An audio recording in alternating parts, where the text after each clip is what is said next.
He hadn't seen her in 6 years. 6 years since the night he slammed the door and walked out on the arguments, the pain, and the love he was too afraid to fight for.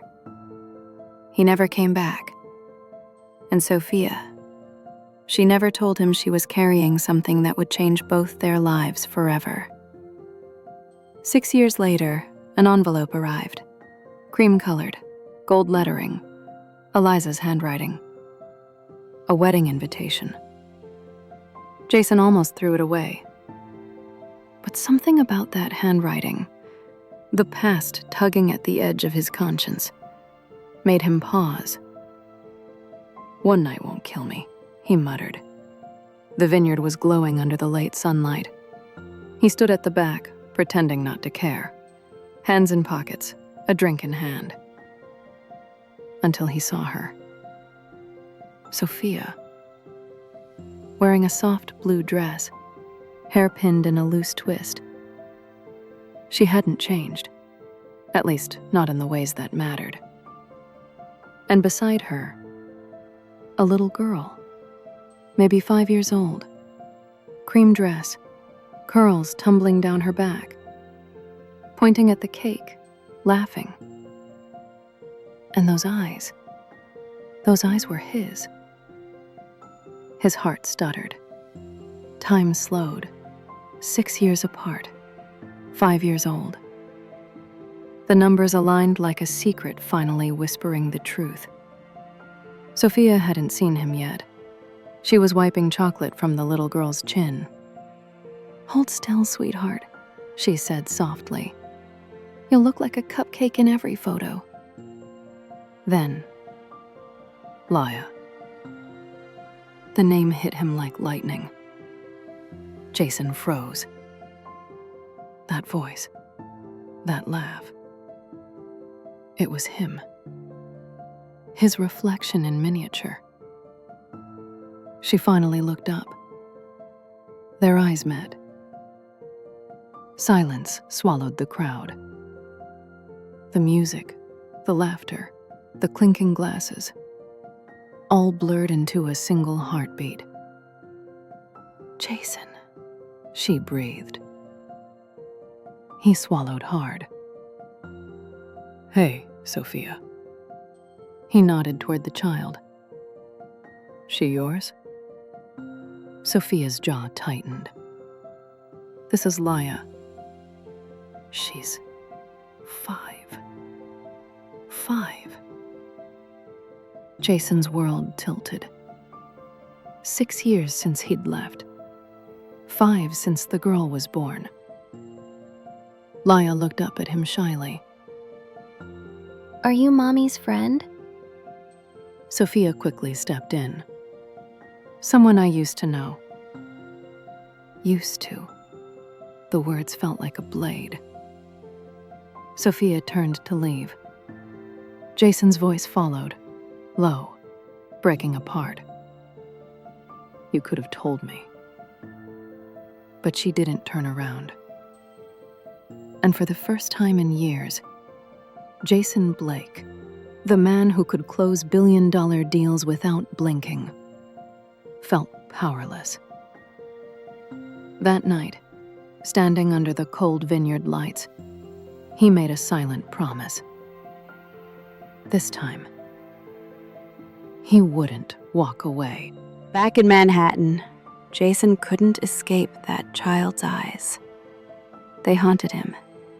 Quiet, curious, familiar. He needed the truth, no matter what it cost. He called an old contact, Mark Devlin, a man who dealt in answers. "Her name's Sophia Lane.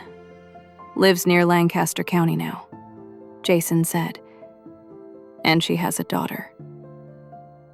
"I need to know Mark didn't ask why." "You want a DNA test?" he said flatly.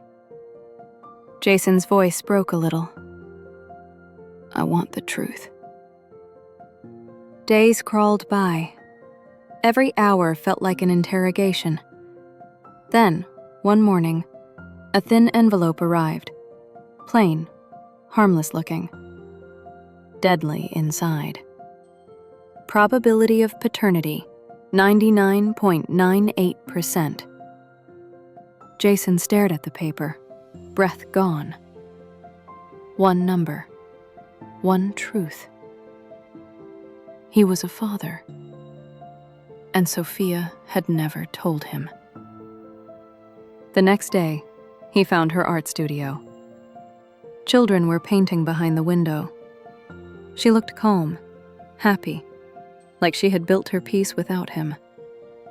He waited until the room emptied, then stepped inside.